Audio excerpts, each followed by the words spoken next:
Κυρίες μου και κύριοι, τραγούδι δεν ακούσαμε σήμερα. Γιατί της Καλομήρας ήταν playback. Σε αυθεντική εκτέλεση δεν ακούσαμε. Έχουμε όμως τη χαρά και την τιμή να φιλοξενούμε τον τραγουδιστή που συνεχίζει να μένει νέος. Τον Πασχάλη Αρβανιτίδη. Θα πάει όμως, θα έρθει, έχει συμβόλαιο. Πασχάλης Αρβανιτίδης.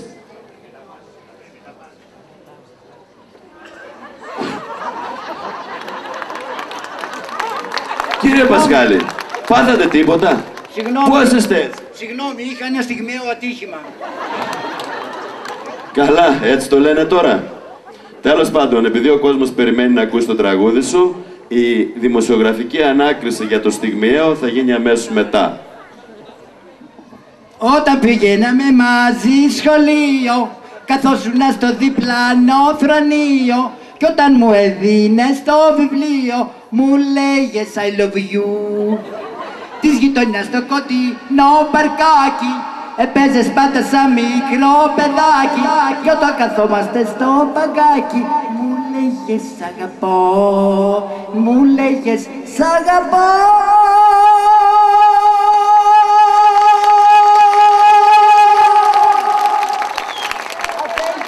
Ευχαριστούμε πάρα πολύ.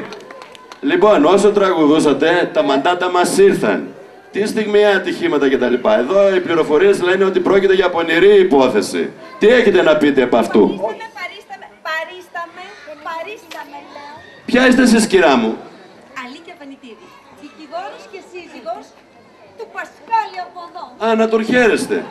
Αλλά τι παρίσταστε, δικαστήριο είναι εδώ. Εδώ μια δημοσιογραφική συνέντευξη όλο και όλο είπαμε να το πάρουμε. Εγώ θα σας τα πω όλα, κύριε. Ό,τι θέλετε θα σας τα πω εγώ.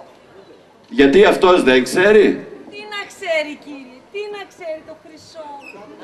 Απονήρευτο. Αυτό.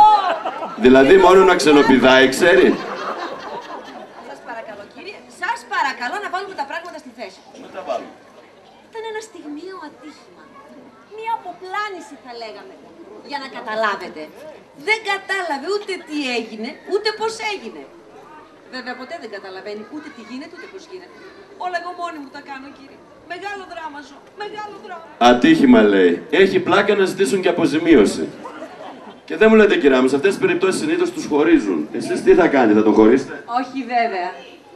Το στήριγμά μου, τον άντρα μου, την κολόνα του σπιτιού μου. 40 χρόνια ζήσαμε μαζί, κύριε. 40 υπέροχα χρόνια. Και θα ζήσουμε και άλλα. Πασχάλη.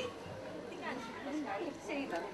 Πού κάνεις νοήματα, Πασχάλη, στην κυρία εκείνη? Ω, γνωστή μου είναι. Ποια είναι γνωστή σου, Πασχάλη? Πάλι τα ίδια, αρχίσαμε. Είμαστε συγγενείς.